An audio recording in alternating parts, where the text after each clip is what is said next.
Bismillahirrahmanirrahim. Alhamdulillahirrabbilalamin. Allahumma ala Muhammad wa ali Muhammad. Saya sering dibedakan dengan Ustadz Miftah dalam bacaan sholawat. Kalau Ustadz Miftah selalu berusaha agar ditambahkan Sayyidina di situ.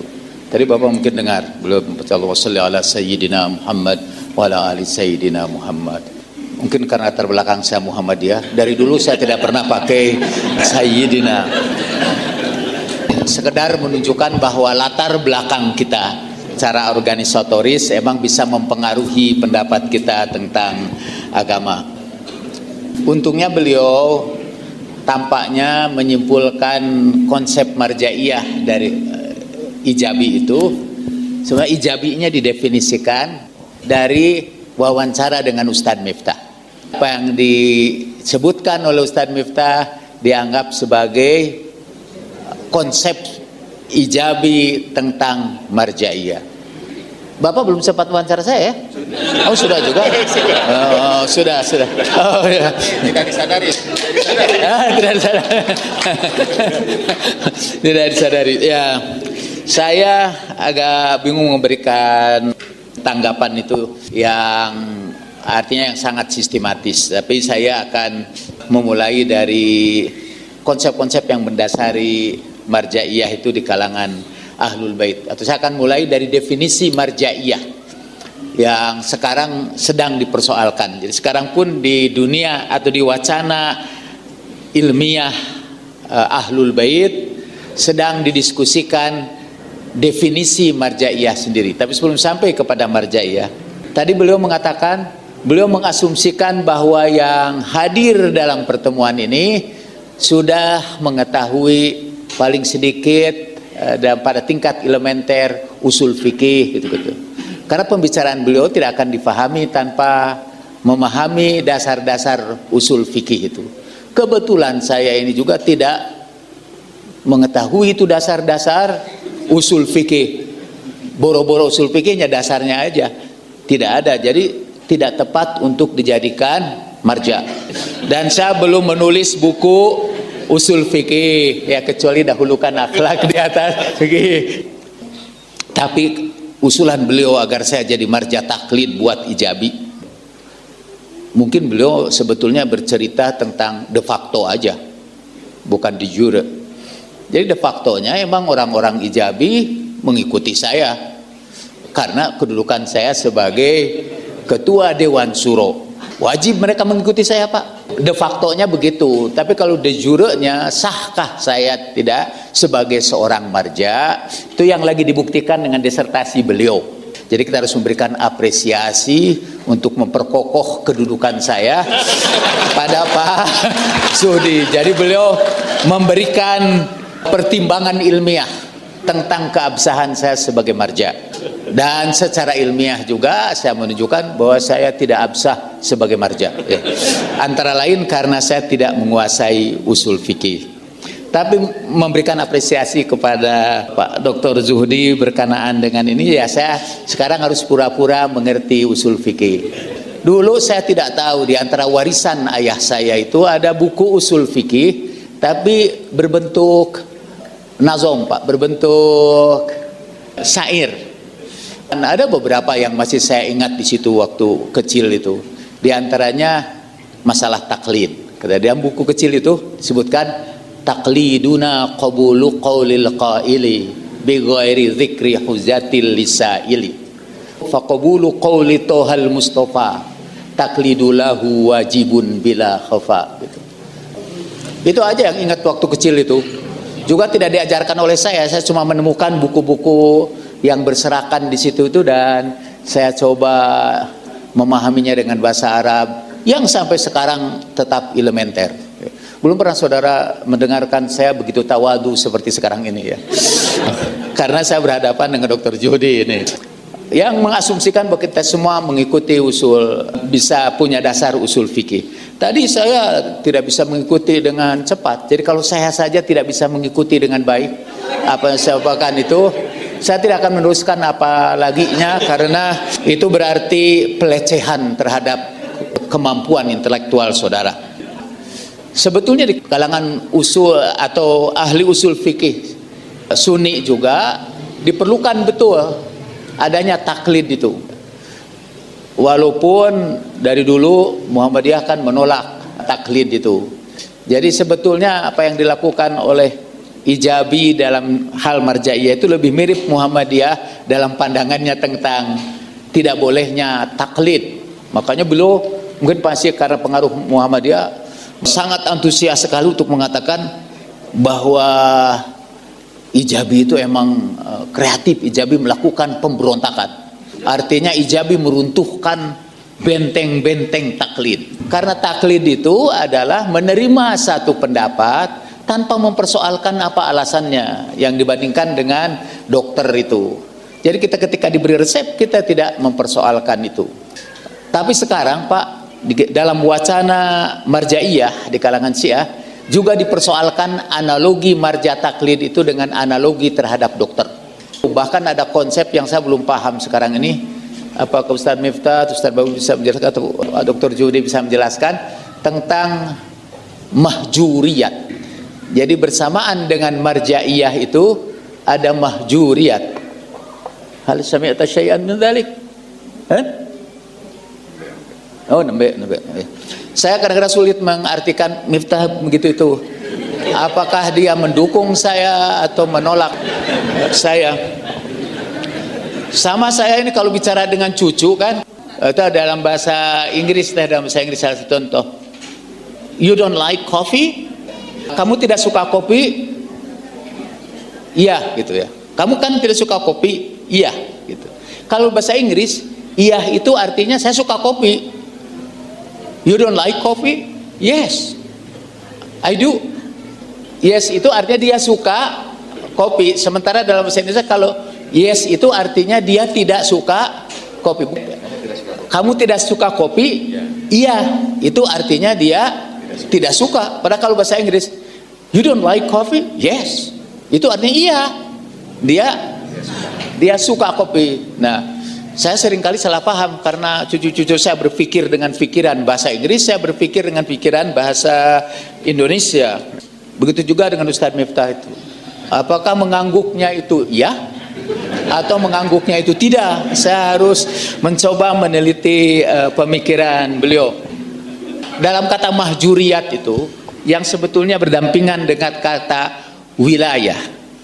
Saya juga harus bicara dulu tentang arti wilayah itu dalam fikih Syiah pada awalnya. Pada fikih Syiah, wilayah itu ialah itu kewalian. Jadi misalnya dia harus menikah dengan izin wali. Artinya dia tidak bisa menentukan amal apa yang bisa dia lakukan kecuali dengan seizin wali. Nah, itu namanya wilayah. Saya rada sulit juga menjelaskan, yang saya sendiri tidak begitu paham kan. Jadi wilayah itu konsep dalam fikih yang menunjukkan tidak mampunya seseorang untuk menjalankan tugasnya sehingga perlu ada wali. Nah, mengambil dia sebagai wali itu disebut wilayah. Ini konsep awalnya wilayah di dalam fikih Syiah pada awal perkembangannya. Bukan wilayah dalam pengertian i'tiqadiyah gitu ya, itu mengambil wali kepada Imam Ali. Tapi ini mengambil wali untuk menyelesaikan urusan-urusan yang kita tidak mampu melakukannya. Dan biasanya itu dinisbahkan yang harus ada wilayah itu kepada orang gila, misalkan. Orang gila itu harus untuk mengambil keputusan hukum, dia harus ada izin wali. Ini hanya akan mempersulit aja, tapi pikiran saya yang memang lagi mumet. Itu Foucault ya, filosof Foucault itu yang memiliki kecintaan khusus kepada Iran. Dan dia menulis tentang revolusi Islam di Iran dengan simpati yang luar biasa. Walaupun Foucault itu, filosof Prancis itu mencintai Iran itu karena Iran itu mencintai kematian. Itu makhluk yang katanya diperlukan di dunia modern ini, yang merasakan lezatnya kematian. Sehingga dia begitu gila ingin merasakan lezatnya kematian, dia pernah tabrakan mobilnya. Hanya ingin memperoleh the taste of death. Gitu. Lezatnya kematian. Tapi itu masalah lain. Nah, Foucault bercerita tentang konsep wilayatnya Syiah ini dengan menyebutkan konsep di dalam bukunya L'Histoire, dan dia menyebutkan di situ dalam konsep filsafat itu disebut aliéné dalam bahasa Perancis, yaitu orang yang diasingkan oleh masyarakat karena kegilaan atau karena belum mencapai posisi hukum tertentu untuk bisa menentukan sesuatu, misalnya belum baligh. Nah, itu dia harus mengambil wilayah. Jadi dia harus mengambil seorang wali. Jadi dalam mengambil seorang itu sebagai wali, disimpulkan ada konsep mahjuriyat.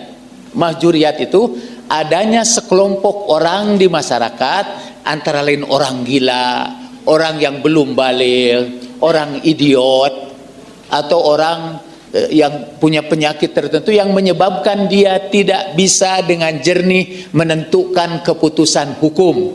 Jadi dia harus bergantung kepada keputusan wali. Jadi itu al-mahjur, itu harus punya wilayah. Dari konsep wilayat ini dilanjutkanlah sampai kepada wilayatul faqih, atau dari dulu para marja itu mengambil posisi untuk memberikan pedoman tingkah laku kepada orang yang sebetulnya mahjur. Jadi dia tidak bisa menentukan tingkah laku mana yang bisa dia ambil, terutama dalam urusan agama. Ada seorang Ayatullah juga, Ayatullah Syabistari, dia mengatakan bahwa memilih fikih itu terserah pilihan sendiri, dan tidak usah harus ikut kepada seorang marja. Mungkin dia baca buku-buku marja, mungkin juga tidak, karena banyak sekali orang yang tidak punya akses kepada marja. Kalau semua orang harus mengikuti fatwa marja, waduh betapa repotnya dia. Dia dengar-dengar aja keputusan fikih itu bagaimana, nah itu yang dia ambil, atau dia tanya kepada orang. Maka saya setuju dengan Ustaz Miftah, yang ditanya itu menjadi marjaknya untuk saat itu. Jadi ketika saudara tanya masalah-masalah agama kepada Ustaz Miftah itu jadi marja, dan saudara bebas untuk memilih marja yang mana. Ada persoalan juga kan di kalangan para ahli fikih, apakah marja itu boleh kita ambil campur baur antara marja yang satu dengan marja yang lain? Apa itu istilahnya itu? Talfiq, ya, pakai ikut imam madhab ini, walaupun talfiq itu konsep dari ahlus sunnah juga.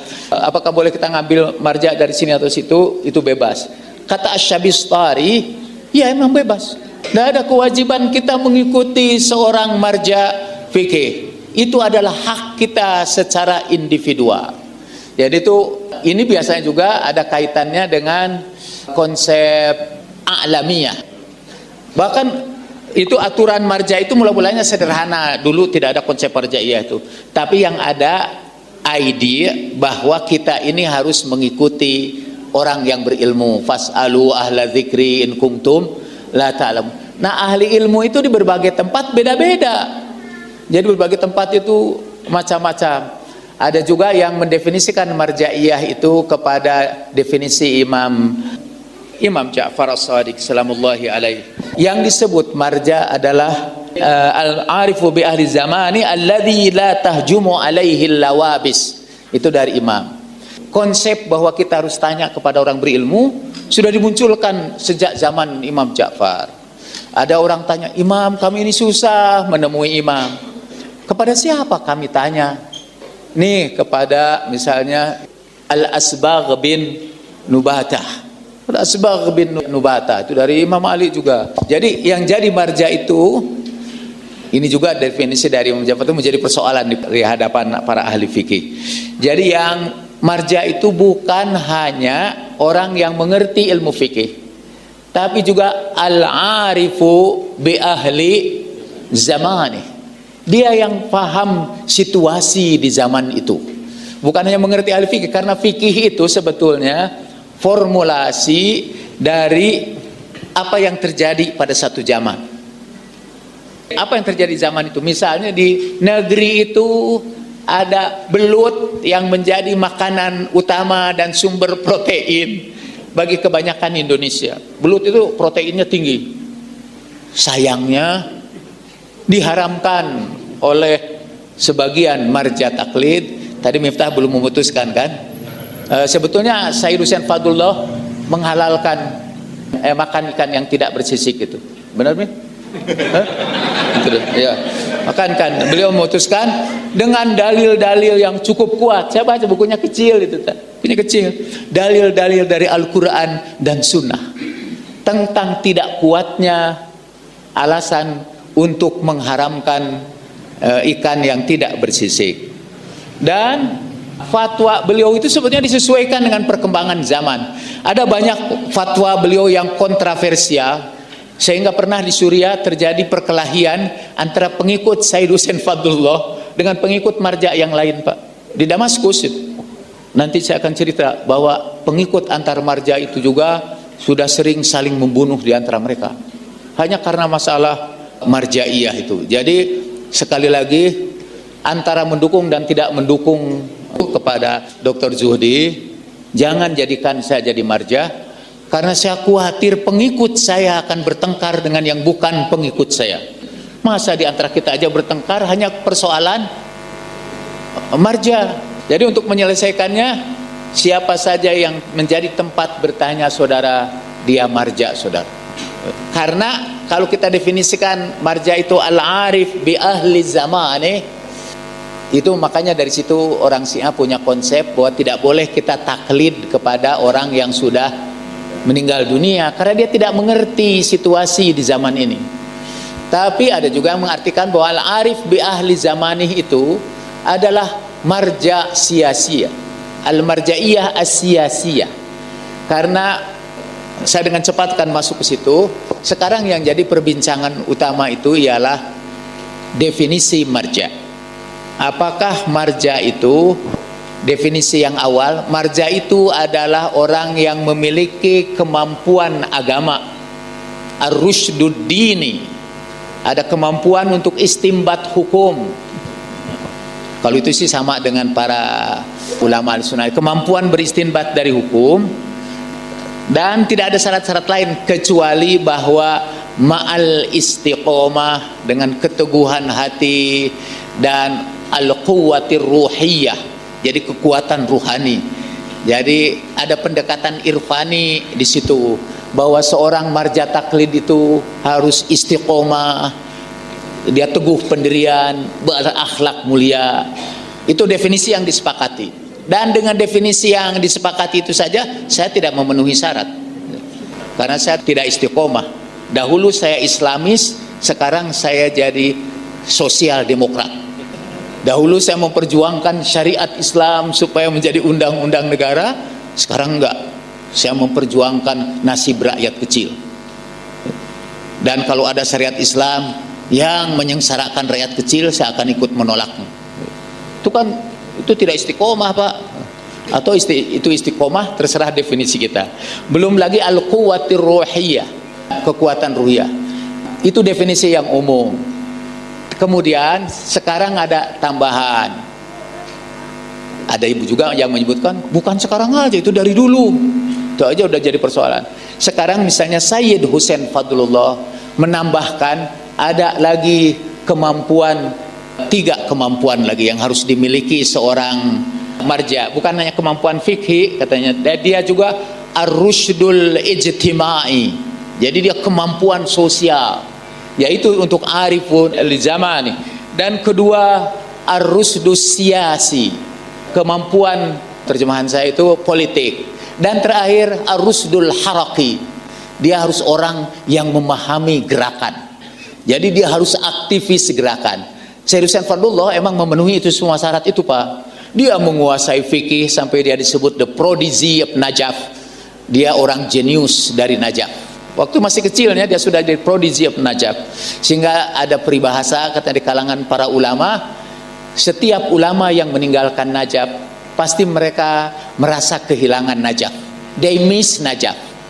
Kalau pergi meninggalkan Najaf itu they miss Najaf. Tapi ketika Sayyid Hussein Fadlullah meninggalkan Najaf, Najaf miss him. Najab merasa kehilangan dia. Najab Mizisim, dia emang jenius, dia ahli fikih, dan banyak fikihnya itu tadi yang tidak sama dengan fikih jumhur, sampai ada satu kitab khusus yang menjelaskan dalam tanda petik kesesatan Said Hussein Fadlullah, karena fikihnya bertentangan dengan fikih jumhur. Fikih beliau yang terakhir itu, selain itu ikan yang tidak bersisik gitu, fikih beliau yang terakhir ialah bolehnya seorang perempuan memukul suaminya kalau dia dipukul oleh suaminya. Dalam fikih lama tidak boleh. Yang ada perintah dalam Al-Quran itu bagi suami itu, fadribuhunna, maka pukullah dia itu. Tidak ada perintah istri memukul. Istri itu harus taat, dipukul pun harus diam. Kata Said Hussein Fadlullah, istri boleh memukul suami. Dan menurut saya sekarang itu yang sering terjadi. Kecuali istri saya gitu, istri saya. Walaupun dia mungkin tidak memukul secara fisik, tapi dia memukul saya secara psikologis. Dan Al-Quran tidak membedakan, itu artinya umum.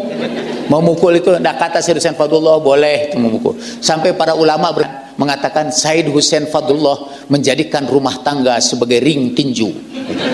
Karena sekarang suami boleh pukul, istri juga boleh pukul. Jadilah rumah tangga itu ring tinju.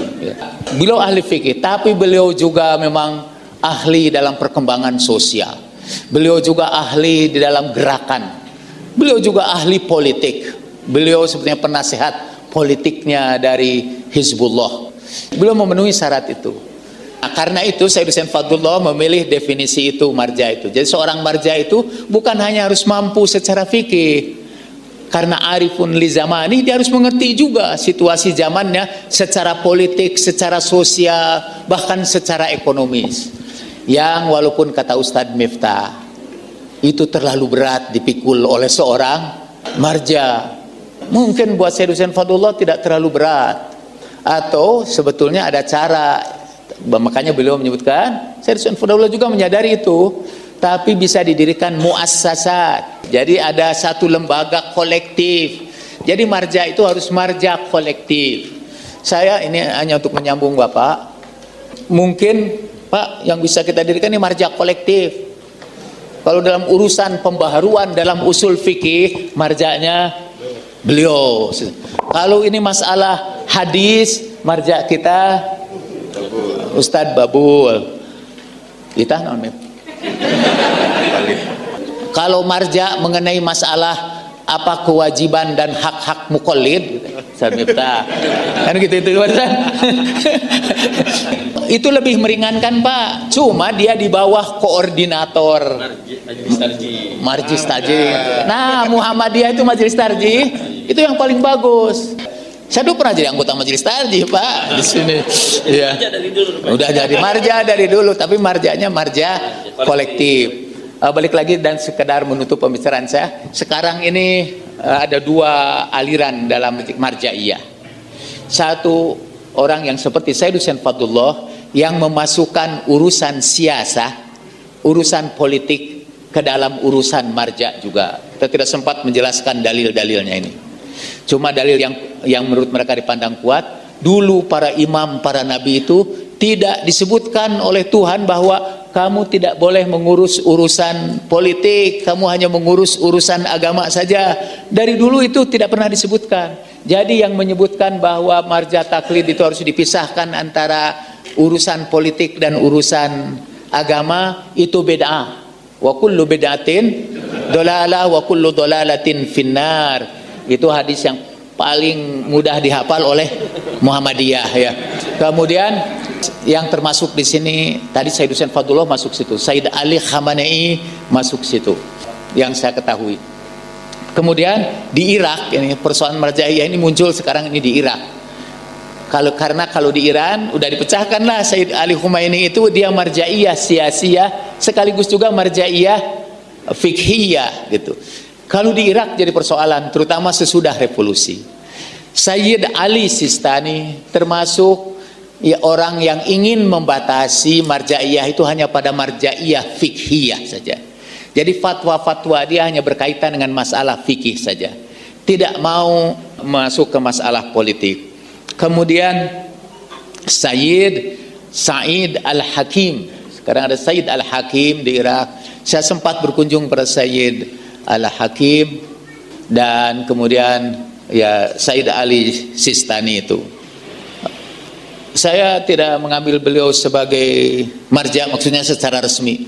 Apa buktinya saya tidak mengambil marja kepada beliau secara resmi, kepada Sayyid Ali Sistani juga Sayyid Ali Khamenei? Karena saya tidak pernah dapat humus dari beliau sampai sekarang, dan juga tidak pernah membayar humus kepada beliau. Karena sebetulnya mengambil marja itu harus sekaligus bayar humus, dan sebagian jemaah lagi memperoleh hak dari humus itu. Sekarang ini saya lebih banyak seperti kata beliau memperoleh pengakuan daripada mustahik humus. Jadi bisa dihitung, Bapak Caca bisa lihat dalam tempo yang singkat-singkatnya kira-kira orang ini yang bayar humus ya. Itu bisa dihitung dengan jari. Malah tadi itu saya tidak lihat yang bayar humus itu kepada saya. Tapi maksudnya itu idiom aja untuk menunjukkan betapa sedikitnya yang bayar humus. Saya tidak pernah dapat bantuan humus dari marja taklid yang manapun. Padahal ikatan umat dengan itu antara lain humus secara institusional.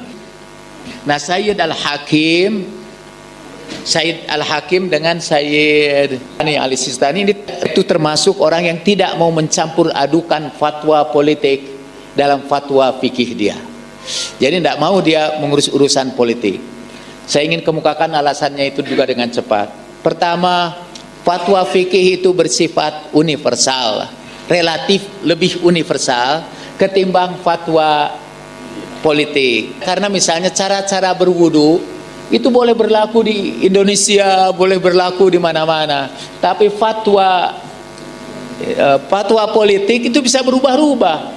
Sekarang Jokowi katanya diduga akan memberhentikan Menteri Agama, diganti dengan Menteri Agama yang baru. Itu kan bisa berubah-ubah, pergantian kabinet bisa berubah-ubah. Karena situasi politik itu, saya jadi baru tahu juga itu bahasa Arabnya dinamika, ad-dinamiyah. Oh ini, li'anna dinamiyah as-siyasiyah gitu.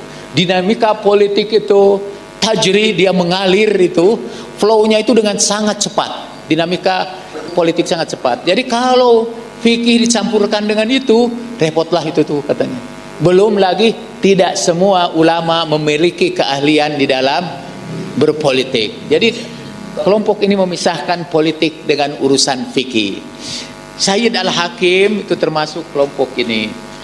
Tapi Sayyid Muqtada Sadr itu termasuk kelompok sama dengan kelompok di Iran, Sayyid Ali Khamenei, sama termasuk kepada di Libanon Sayyid Hussein Fadlullah. Sehingga pernah di antara Sayyid Muqtada Sadr dengan Sayyid Al-Hakim, di antara para pengikutnya terjadi baku hantam di halaman Imam Hussein di Karbala, di itu Al-Atabah Al-Muqaddasah, karena masalah marja'iyah ini. Sebagai penutup, sekali lagi mengaturkan apresiasi yang sedalam-dalamnya kepada Dr. Zuhdi, dan alih-alih kita meresmikan Jalaluddin Rahmat sebagai marja taklid personal untuk saudara-saudara, marilah kita masukkan Ustadz Dr. Zuhdi sebagai marja usul fikih di dalam muassasah Marja'iyah Al-Indonesia. Al-Indonesia bukan lagi Al-Jalaliyah, itu kesimpulan kita yang pertama. Yang kedua, saya kira persoalan Marja'iyah itu emang persoalan orang-orang yang, saya setuju dengan beliau, yang mengerti usul fikih, yang mengertilah al-ulum al-islamiyah yang tradisional gitu, ilmu-ilmu Islam yang tradisional. Tidak cukup S3 saja. Bahkan kemudian apalagi kalau kita mengikuti definisi dari Sayyid Hussein Fadlullah, dia juga harus paling sedikit ada latar belakang ilmu politik, ada latar belakang sosiologi, ada latar belakang psikologi. Dan saya hanya sekedar, maaf dengan cepat aja memberikan contoh. Dan fatwa itu jangan terlalu spesifik menurut saya. Jadi nanti fatwa institusi kita ini, mungkin ini bagian dari pengantar kepada institusi kita. Jadi kita kumpulkan para pemikir dalam bidangnya masing-masing, dari saudara-saudara dalam bidang misalnya antropologi, terus teknologi informasi bisa masuk di situ.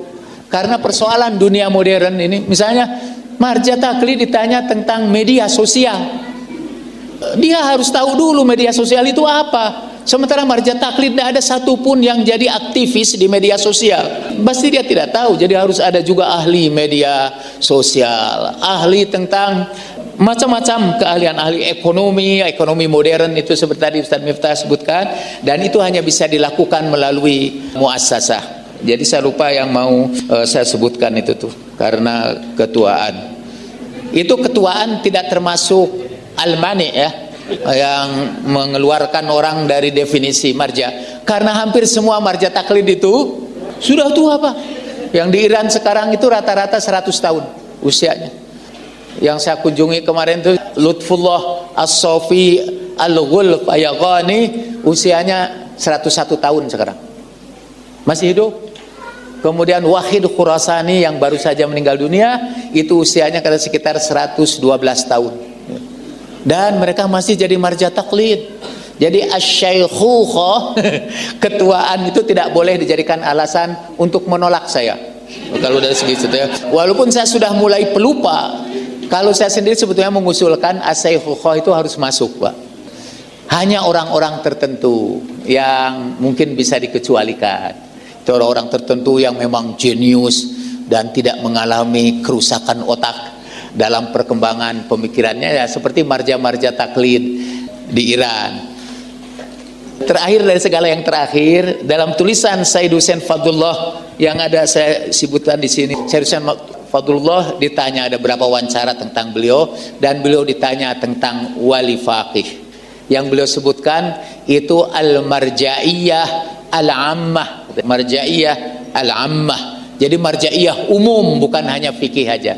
Saya setuju dengan marja'iyah ammah. Saya setuju dengan wilayatul faqih. Kalau syarat-syaratnya sudah terpenuhi dalam satu negeri sebagai pendukung an-nizam. Saya jadi ingat orang Iran yang mengatakan nizamemo binizomast. Jadi sistem kami adalah tidak adanya sistem, kata orang Arab. Aturan kami adalah tidak ada aturannya di sini. Di Iran, Said Hussein Fadlullah itu mengatakan, itu kalimat pertama, bahkan belum mengatakan wilayatul faqih itu hanya cocok di Iran, kata dia, karena seluruh persyaratan itu terpenuhi di sana. Tapi di negeri-negeri yang kharijal Iran, kata yang di luar Iran, yang tidak memenuhi itu tidak perlu ikut wilayatul faqih. Nanti saya berikan sama Miftah ini kitabnya gitu. Artinya untuk Indonesia kita tidak perlu ikut wilayatul faqih. Kalau kita ikut wilayatul faqih, coba siapa faqih di sini yang memenuhi syarat yang diajukan oleh Ustadz Zuhri saja tidak memenuhi syarat, orang seperti saya. Kalau saya saja sudah memenuhi syarat, siapa lagi yang memenuhi syarat? Astagfirullah. Astagfirullah ya.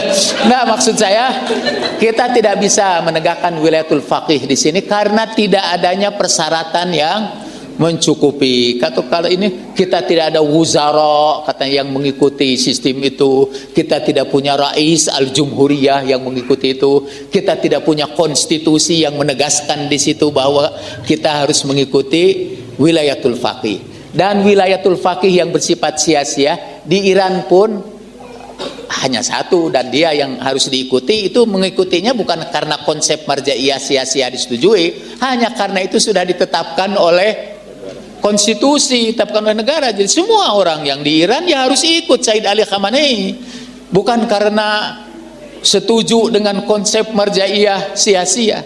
Semua orang di Indonesia harus ikut Jokowi. Karena kalau tidak ikut Jokowi namanya makar.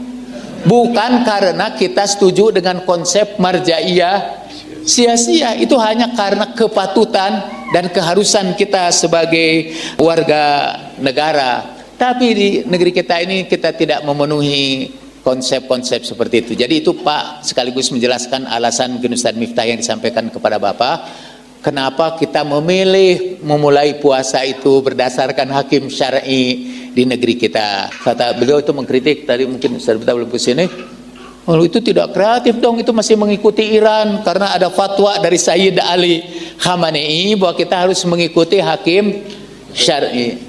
Itu yang kalau dimasukkan merekonstruksi disertasi beliau. Begitu ya Pak ya? Ya, jadi walhasil sebetulnya Pak, sekarang saya buka rahasia aja. Itu saya sebutkan itu karena betapa orang yang pro Iran itu argumentasi mereka bisa dipatahkan kalau itu berdasarkan fatwa Sayyid Ali Khamenei. Karena ada fatwa dari Sayyid Ali Khamenei agar orang mengikuti hakim syar'i di negerinya masing-masing, saya kutip itu. Pada alasan lain tentu karena kita ingin mewujudkan. Alasan lain ini. Ya, alasan lain itu yang Bapak kutip. Ya, Bapak kutip ya. Wa ma taufiqi illa billah, alaihi tawakkaltu wa ilaihi unib. Assalamualaikum warahmatullahi wabarakatuh.